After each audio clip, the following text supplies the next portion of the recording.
বিরুদ্ধে যারা কথা বলবে, নবীর আদর্শের বিরুদ্ধে যারা কথা বলবে, তাদের বউ তালাক হয়ে যাবে। কি হয়ে যাবে?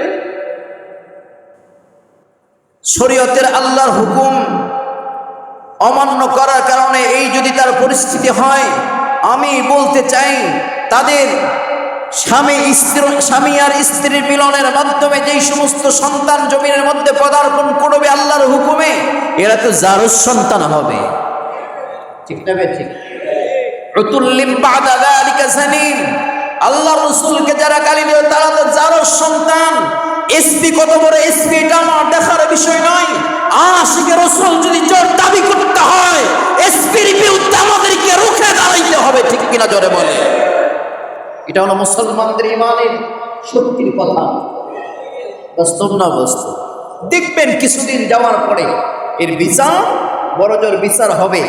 যেই থানার, যেই জেলায়, যেই উপজেলায় দায়িত্বশীল, ওই জেলা থেকে আরেক জেলায়, ওই উপজেলা থেকে আরেক উপজেলায় স্থানান্তর করা হবে। কিছুদিন পরে দেখা যাবে পদোন্নতির কারণে প্রমোশন পেয়েছে, তাকে আবার প্রমোশন দেওয়া হয়েছে, তাকে কোনোদিন ডিমোশন দেওয়া হয় না। ঠিক না? আমি ঠিক জোরে বলি। মুসলমান জবান চেপে রেখে বসে থাকলে আর ওই সুযোগ নাই। জবানে এখন কথা বলতে হবে, জবানে কথা বলতে হবে। কোন রক্ত চক্ষুকে ভয় পাওয়া যাবে না। মুসলমানদের ইমানি শক্তিতে বলিয়ান হয়ে কথা বলতে হবে, রুখতে হবে তাদেরকে। নবী বিদ্বেষীদেরকে রুখতে হবে, আল্লাহ বিদ্বেষীদেরকে রুখতে হবে, ইসলাম বিদ্বেষীদেরকে রুখতে হবে, সে যে কোনো দলের মানুষ হোক না কেন। ঠিক না বে ঠিক জোরে বলেন? সে যে দলের মানুষ হোক না কেন, আওয়ামী লীগ হতে পারে, বিএনপি হতে পারে, জামাত শিবির হতে পারে, এটা আমার দেখার বিষয় নয়। That is not sin. সে আল্লাহর দুশ্মন, নবীর দুশ্মন, একটাই তার পরিচয়, সে আমাদের মানবতার দুশ্মন, মানুষ আমাদের জানের দুশ্মন। এদের বিরুদ্ধে কথা বলবো যতদিন জান আল্লাহ তাআলা জমিনের মধ্যে রেখেছে। বলতেই হবে মুসলমান, নইলে কিন্তু আমাকে আল্লাহর কাঠ করায় দাঁড় করিয়ে আমাকে জবাবদিহি করতে হবে, জবাব দিতে হবে। আমার নবীর বিরুদ্ধে কথা বলেছে, তুমি কি বলেছিলা? মন থেকে তো একটু ঘৃণাও করো না। মুমিন ব্যক্তি তো সেই হবে, আল্লাহর রাসূলের বিরুদ্ধে যখন কথা হবে তার কলিজার মধ্যে কম্পন তৈরি হয়ে যাবে। লা ইউমিনু আহাদুকুম হাত্তা ইয়াকুনা হাব্বা ইলাইহি মিন ওয়ালিদিহি ওয়া ওয়ালাদিহি ওয়ান নাসি আজমাইন। এটাই তো হাদিস দ্বারা প্রমাণ পাওয়া যায়। অনেক মানুষ, দুঃখজনক হলো সত্য, তাদেরকে আবার বাহবা দেয়। তাদেরকে কি দেয়? কথা বলে না। যারা নবীর বিরুদ্ধে কথা বলে এদেরকে আবার বাহবা দেয়। কথা বলেন দেখেন। আপনাদের কি ডর করে? আমার তো একটু অন্যদিকে কিছু মনেই হয় না। এই কথাগুলা বলতে গিয়ে 18 দিন আমি জেল খেটেছি। আমার এগুলা ভয় করে না। আমি ইমানের পক্ষে কথা বলবো। কথা বলেন ঠিক না বে ঠিক জোরে বলেন? 9 বছর মামলার ঘানি টেনেছি অল্প বয়সে। এগুলা আমার কাছে কিছু মনে হয় না। দেন না, আমি হক কথা বলবো, আমাকে জেলে ভরে দেন, কোনো সমস্যা নাই। বউ বাচ্চা মা বাবা দেখবে কে? জিম্মাদারি কার হাতে? জোরে বলেন। আল্লাহর হাতে জিম্মাদারি। রিজিকের মালিক কে? আমাকে জেলখানে দিয়ে দেন, ফাঁসির কাছে দেন, কোনো সমস্যা নাই। মরতে তো একদিন হবে। Today is tomorrow, man is mortals, today is tomorrow. মরতে তো একদিন হবে, আজ হোক কাল। কিন্তু দুশ্মনের সঙ্গে, ইমান চোরের সঙ্গে, ইসলামের দুশ্মনের সঙ্গে আমি কোনোদিন আপোষ করব না। এই সম্পর্কে আজকে আমার বক্তব্য ছিল পঞ্চগড়ে। একসঙ্গে প্রায় 18 জন বের হয়েছি। বললাম আমার জমার দায়িত্ব আছে, আমি অন্য কাউকে পাঠিয়ে দিই। আজকে আমাদের ওইখানে একটা সেমিনার হচ্ছিল, সেমিনারের বক্তব্য আমার ছিল। যাই হোক, আল্লাহর জন্য কথা বলতে গিয়ে, নবীর পক্ষে কথা বলতে গিয়ে, ইসলামের পক্ষে কথা বলতে গিয়ে, মানবতার পক্ষে কথা বলতে গিয়ে প্রকৃত মানুষের পক্ষে কথা বলতে গিয়ে আমার যদি জেল জরিমানা জুলুম অত্যাচার নির্যাতন আমার উপরে আসে, কোনো সমস্যা নেই। কথা বলুন ঠিক আছে? কোনো সমস্যা নেই। এই সমস্যাকে আমি সমস্যা মনে করব না। কেন? সাহাবীদের জীবনী দেখেন, বড় বড় ইমামদের জীবনের দিকে তাকিয়ে দেখুন, নবীদের জীবনের দিকে তাকিয়ে দেখুন, কি পরিমাণ তার নির্যাতিত নিষ্পৃষ্ট হয়েছে ইসলামের হক কথা মানুষের দরবারে পৌঁছে দেওয়ার কারণে। ঠিক না ঠিক?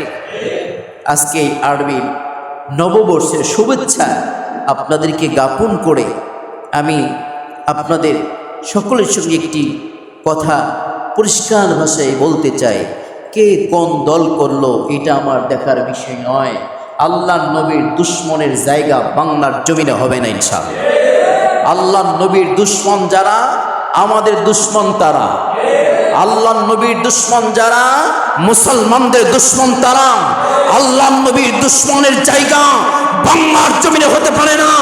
আজকে হাজীবাড়ি মসজিদের থেকে মিডিয়ার মাধ্যমে প্রকাশ পাবে, কেরানীগঞ্জ থেকে আওয়াজ তুলতে হবে, নবীর দুশ্মনের জায়গা বাংলার জমিনে হবে না। তাকে জমিনের মধ্যে কুত্তার মতো পিটায়া পিটায়া জমিনের মধ্যে পুঁতে ফেলতে হবে। এটা আমাদের ইমানের জোর দাবি। আল্লাহ যেন আমাদের সকলকে ইমানের পথে কবুল আর মঞ্জুর করেন। আমিন। চিল্লা পড়েন আমিন।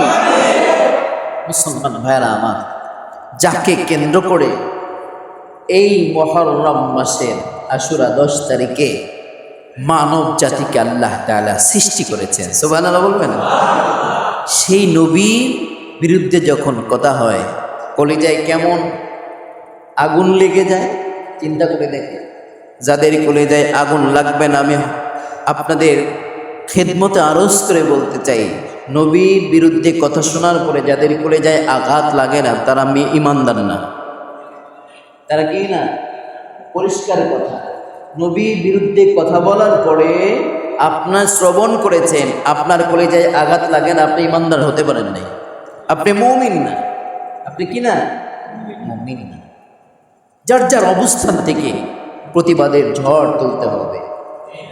আজকে বাইতুল মুকাররমে নামাজের পরে এ বিষয়ে বিক্ষোভ সমাবেশ, নবীর বিরুদ্ধে কথা হয়। যে বাংলাদেশে 95% না, এখন 98% মুসলমানের বাংলাদেশ। কথা ঠিক না ঠিক? এটা শহীদ তিতুমীরের বাংলাদেশ। সেই শহীদ তিতুমীর একজনকে দাঁড়িয়ে বলতে হবে, যেই শহীদ তিতুমীর ইসলাম বিদ্বেষীদেরকে, মুসলমান বিদ্বেষীদেরকে কামানও লাগে নাই, বোমাও নাই, আবার বেউনের বোমাও লাগে নাই, বাঁশের লাঠি দিয়ে ইংরেজদেরকে পিটায় খোদাদ্রোহী তাদেরকে বাংলাদেশ ভারত ছাড়া করেছে। মনে আছে না ইতিহাস আপনাদের? সেই শহীদ তিতুমীরের উত্তরসূরি আমাদেরকে হতে হবে। কথা বাস্তব না বাস্তব? সেই শহীদ তিতুমীরের উত্তরসূরি আমাদেরকে হতে হবে। শুধু নামাজ পড়বেন আর জিকির আজকার করবেন, তসবিহ গুনবেন, ইসলামের বিরুদ্ধে কথা হলে আপনার জবান পুরো পেটে বসে থাকবেন, এই নামাজ আপনাকে আল্লাহর জান্নাতে নেবে না। নামাজ পড়া খুব সহজ, রোজা করা খুব সহজ, জিকির আজকার করা খুব সহজ, মাগার ইমানের পক্ষে কষ্ট মুজাহাদা করা বড় কঠিন। ইমানের পক্ষে কথা বলা বড় কঠিন বর্তমান প্রেক্ষাপটে। এই প্রেক্ষাপটকে উপেক্ষা করে ইমানের পক্ষে আপনাকে লড়তে হবে, বলতে হবে, চলতে হবে। এই হুকুম কার? চিল্লায় আপনার হুকুমটা কার? পরিবেশ পরিস্থিতিতে আমাদেরকে মোকাবেলা করতে হবে। এটা আমাদের জিম্মাদারি। এটা কাদের জিম্মাদারি?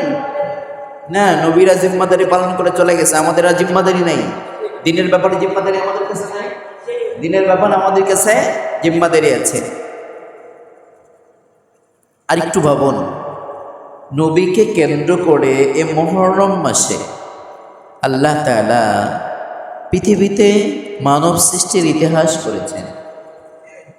যেই নবীকে কেন্দ্র করে ওই নবীকে বিদ্রুপ করে, কটূক্তি করে যখন কথা বলে, তাদের কোনো বিচার আচার আমার দেশে হয় না। এতটুকু বিচার হয়, যে বাংলার মুসলমান তাওহীদি জনতা যখন উজ্জীবিত হয়ে পড়ে তখন আস্তে করে অন্যার তলে পড়ে বাংলাদেশ থেকে ভারতের বর্ডার শুধু ক্রস করে দেয়। কথা ঠিক না ঠিক? যেমন তসলিমা নাসরিনকে, তসলিমা নাসরিন আজানের ডাক, আজানের ধ্বনিকে পতিতালয়ের ডাক বলেছেন। তার কোনো বিচার হয়েছে দেশে? বরঞ্চ সে আরামে আয়েসে ইন্ডিয়াতে বসবাস করে। এগুলো মুসলমানের দেশের অবস্থা। উজ্জীবিত হতে হবে ইমানের পথে, উল্লসিত হয়ে আমাকে কাজ করতে হবে ইমানের জন্যে। নামাজ পড়া খুব সহজ, আবারও বলি রোজা করা খুব সহজ, ইমান ধরে রাখা খুব কঠিন। ইমান ধরে রাখা, ইমান ব্যতীত নামাজ রোজা দিয়া আপনি জান্নাতে যাইতে পারবেন না। শর্ত কি? ইমান। জোরে বলেন শর্ত কি? আরে জিল্লা বলেন শর্ত কি? ইমান। সেই ইমান থেকে কিছু বললাম, কষ্ট হয়েছে আপনাদের? কষ্ট পেয়েছেন? যারা যদি কষ্ট পেয়ে থাকেন আল্লাহর রাস্তায় আমাকে ক্ষমা করে দিয়ে। নবীর দুশ্মন, ইসলামের দুশ্মনদের সাথে আমার কোনো আপোষ নেই। আপনি যে শ্রেণীর মানুষ হন না কেন, একটাই কথা, পরিষ্কার কথা, নবীর দুশ্মন আমাদের কলিজার দুশ্মন, আমাদের জানের দুশ্মন। কথা ঠিক নেবে ঠিক? প্রিয় ভাইয়েরা আমার,